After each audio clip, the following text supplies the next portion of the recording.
శ్రీలంకతో గాలి వేదికగా జరిగిన తొలి టెస్టులో భారత్ జట్టు తొలి ఇన్నింగ్స్లో 178 పరుగుల భారీ ఆధిక్యాన్ని దక్కించుకుని పటిష్ట స్థితిలో నిలిచింది.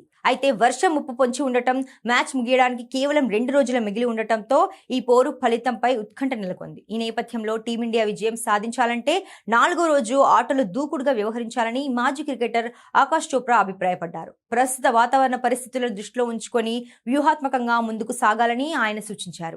ఈ సందర్భంగా ఆకాష్ చోప్రా మాట్లాడుతూ ఇప్పటికే సాధించిన 178 పరుగుల ఆధిక్యాన్ని మరో 172 పరుగులు తోడైతే లంక ముందు సుమారు 350 పరుగుల భారీ లక్ష్యాన్ని ఉంచవచ్చని తెలిపారు. వర్షం కారణంగా ఆట నిలిచిపోయే అవకాశం ఉన్నందున బ్యాటర్లు తమ సాధారణ టెస్టు శైలిని పక్కన పెట్టి వన్డే తరహాలో వేగంగా ఆడాలని సూచించారు. ముఖ్యంగా ఓపెనర్లు యశస్వి జైస్వాల్, కేఎల్ రాహుల్ క్రీజ్లో కుదురుకునేందుకు సమయం తీసుకునే బదులు మొదటి నుంచే దూకుడుగా పరుగులు రాబట్టాలని పేర్కొన్నారు. వాతావరణాన్ని బట్టి భారత్ తమ రెండో ఇన్నింగ్స్ లో సుమారు 40 ఓవర్ల పాటు బ్యాటింగ్ చేసి 150 నుంచి 175 పరుగులు చేసిన వెంటనే ఇన్నింగ్స్ ను డిక్లేర్ చేయడం సముచితమని ఆయన విశ్లేషించారు. ఒకవేళ వర్షం అంతరాయం కలిగించకపోతే మిగిలిన సమయాన్ని పూర్తి స్థాయిలో సద్వినియోగం చేసుకుని మ్యాచ్ ను తమ వైపు తిప్పుకునే అవకాశం భారత్ కు పుష్కలంగా ఉంటుందని ఆయన స్పష్టం చేశారు.